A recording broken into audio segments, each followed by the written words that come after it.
Welcome, Cancer. This is Regina from Pacific Tarot getting ready to do a meditation reading for you that focuses on transformation opportunities that you're having in your area of significant relationships. That is not only relationships with individuals, but groups of individuals, and also with goals or projects or efforts that you're making. Pluto is leaving on the 20th, entering Aquarius, but this is something we have likely been feeling for a long time. The planet Pluto has approximately 14 to 20 year transits. So this is not a planet that marks individuals as much as it marks global changes, social changes, generations. So you're likely to share this placement with people of your generation. However, depending on your individual chart and because of the transit connecting Aquarius, this is as much about a glimpse into our destiny, an opportunity for us to move forward differently than we have been over the past almost 2 decades. It will enter back into Capricorn for 1 month between the middle of October and the middle of November, following which it will enter Aquarius for another 20 years. So this is a fundamental change that is reflecting our efforts towards a deep healing, a deep confrontation with habits, patterns, and subconscious energies that motivate our actions in a way that can be unknown to us, how our fears motivate us and move us, for example. I welcome all of you. I appreciate all the time that you're spending with me. I do have opened up personal readings, and the information about that is in the description box below. Overall, I appreciate all the support that you give me that supports me in doing something I love doing. So thank you in advance. Cancer, let's get going with your overall energy. The Queen of Pentacles. This has been consistently showing up for all of us. This is about the way in which you have deeply internalized the quality of resourcefulness. And this is almost like the essence of, in very broad strokes, the energy of Pluto in Capricorn. Pluto is at its closest to Earth because of its grand elliptical arc when it's in Capricorn. So you have deeply internalized the ability to work through and to transform your resources from what you have to what you need or want. This is about mimicking the cycle of nature so that you are diligent when the sun is high and you are able to maximize your harvest consistently with better, more efficient working practices, and to preserve and maintain your resources until they are needed. So this is about that quality of being able to sustain yourself, stabilize yourself, be secure, be safe throughout whatever comes. And that you are not only able to do those things in a practical, pragmatic way, but you're able to show that, model that behavior to others as a form of your generosity, as a form of abundance. In the present, we have the Four of Swords. In the past, the Queen of Swords, and in the future, the Temperance card. This is a time of great healing for you, and in some particular regard, it may be concerning not only your significant relationships, but the way you share resources with those partners, family members, people that you work with on a deep level regarding finances, money, resources, so that you are really reviewing a time of great challenge in this area of your life, and you are coming to a greater acceptance and understanding of the value of these challenges, the things you've learned, the things you've not only learned about the resources available to you and what control you do and don't have, but there is this idea that you have learned about the people involved. You've understood that perhaps you have turned towards a sense of gratitude for some antagonistic relationships. In other ways, you have become grateful for a partner that stood through thick and thin with you and helped you to manage this area of a familial or business responsibility that you had.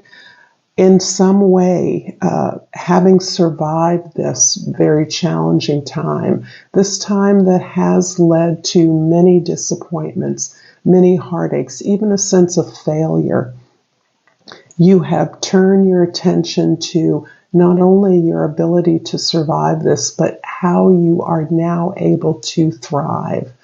The recognition of opportunities all around you for abundance. So this is a very, very critical healing time in your life when you may be forced to retreat from some of the social chatter and superficiality of the season. And of course, winter is very consistent with this energy wherever you are in the world. The Queen of Swords in the past indicates your growth in your ability to be dispassionate, to set aside your powerful feelings about people that you are intimately related to, and in some way to challenge your own assumptions and help them challenge theirs by opening up conversation, by being truly curious, by understanding that there is a greater illumination and support or victory in your ability to survive these challenges. That illumination is something you understand that you're able to share in your intimate conversations with others. You may even be able to convene discussions, open up to new ideas, develop a keener sense of the impact of your words and your thoughts on others, taking more responsibility for that, and posing questions that allow you to sit back and listen. In the future, this process you've been going through is towards a greater sense of balance in your life.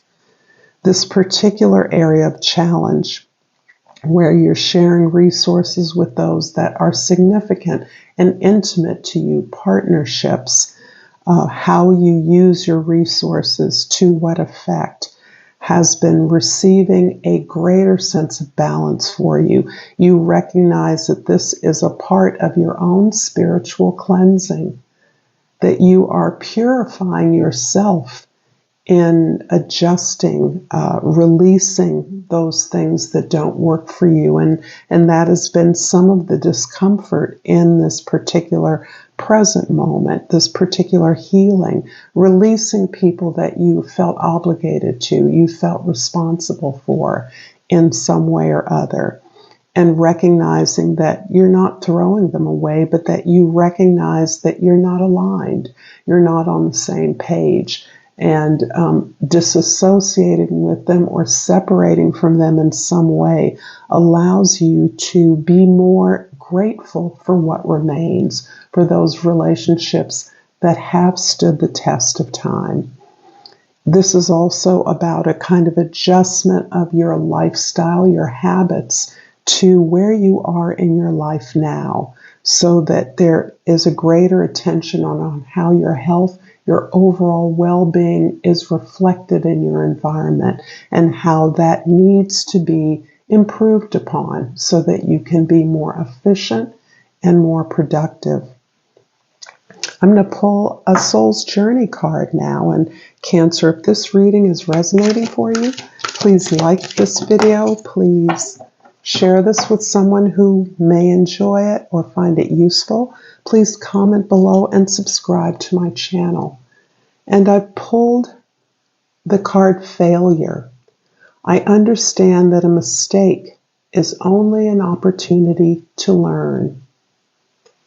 I love that. And that is really highlighting this particular time of retreat and really deep meditation for you, because this has become the foundation on which you have turned to gratitude. What you once understood to be failures actually turn to be successes, even victories.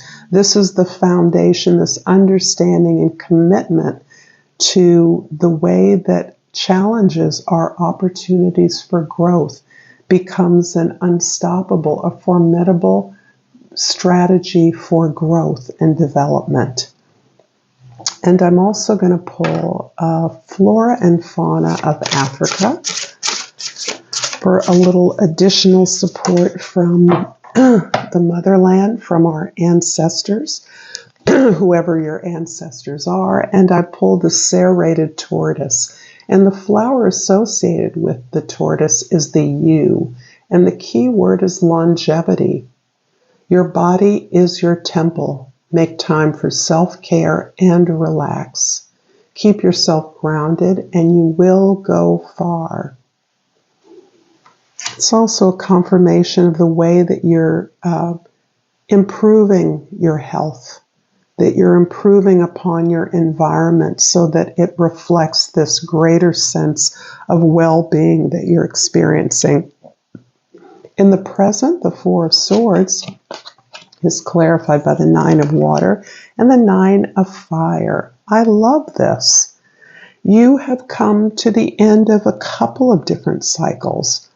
One is a kind of push and pull around your always questing after new opportunities for growth, your eternal inspiration through your efforts. There's something here about every endeavor that you've engaged in or participated in has been part of your expansion, your desire to explore new worlds, to discover new aspects about yourself.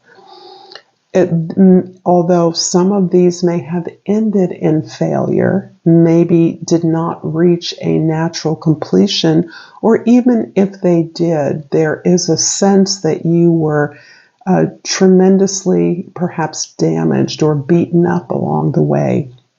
But this underscores your determination to be successful, to reach the end of your goal. The Nine of Water is giving a whole nother energy of your ability to find pleasure in this very, what many might find difficult journey, difficult effort, this cycle of questing, reaching for, learning about more has actually helped you to gain pleasure, to understand that it is the journey that is the goal in many ways, and that if you're not enjoying to some extent, you're not at least appreciating the many lessons learned by the many challenges you've undergone, the ability to not just survive but to thrive is what has given you a sense of satisfaction that you have come to a place where you actually know what is best for you. And that may sound like a simple thing, but I don't imagine that many others could say necessarily that they know with the same kind of certainty and ongoing desire to grow and live that you do at this point. Really understanding that there is a great sense of satisfaction you've gained from moving towards things that feel good, moving towards those relationships and opportunities that support you, that celebrate you, that don't make your life any harder than you've already experienced it to be. In the past, the Queen of Swords is clarified by the Four of Earth and the High Priestess. Another four. This is beautiful. Fours are your foundation. So not only are you cultivating a spiritual foundation, but this comes from a very practical foundation that you have established around your security and your stability.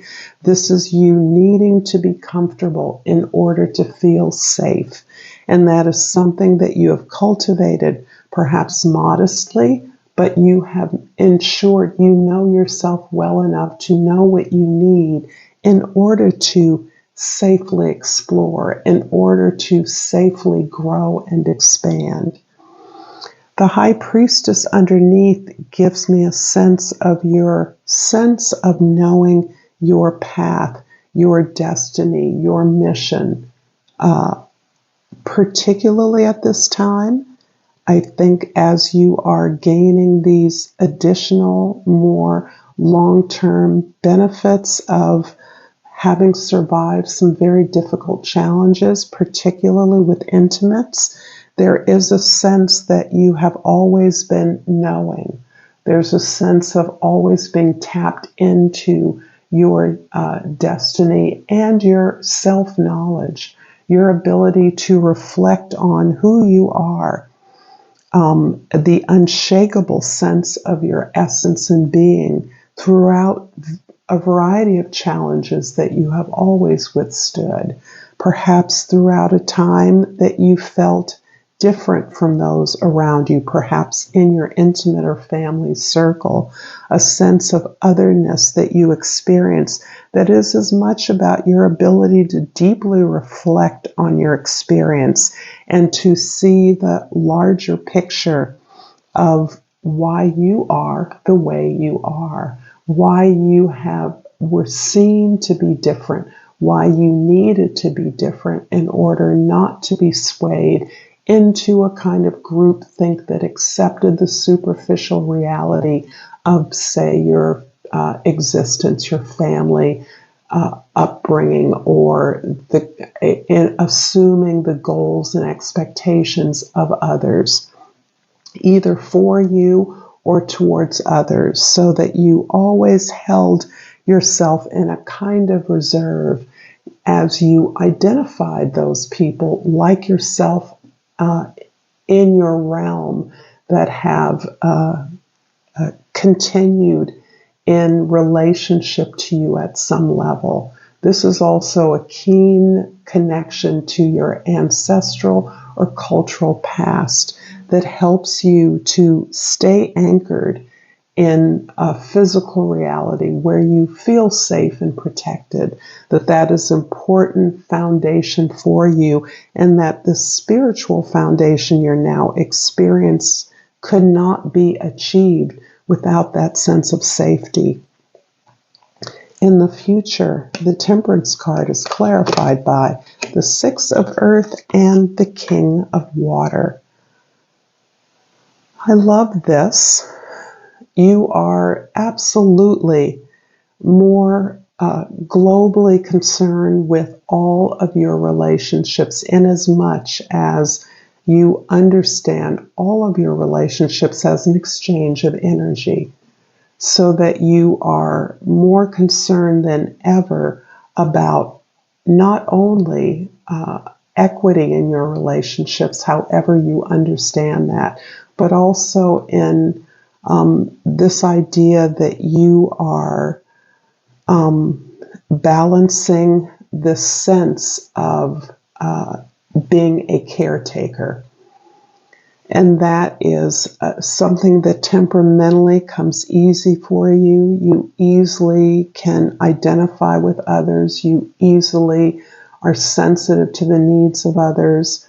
And in that way, caring, loving, attending to, paying attention to unseen aspects of others' emotional experience is something that has put you in a position of caretaking.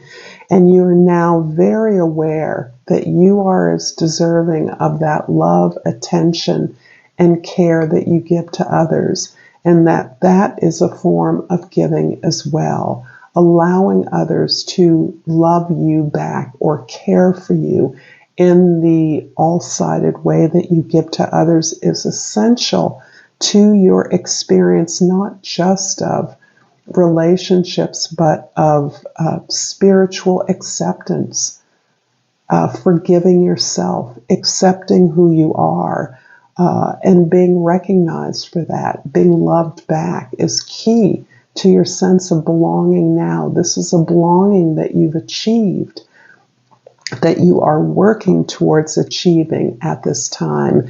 And part of that is being nurtured by others, by those very ones who love you back, by anyone, cultivating the ability to receive. This is part, ironically, of your maturity.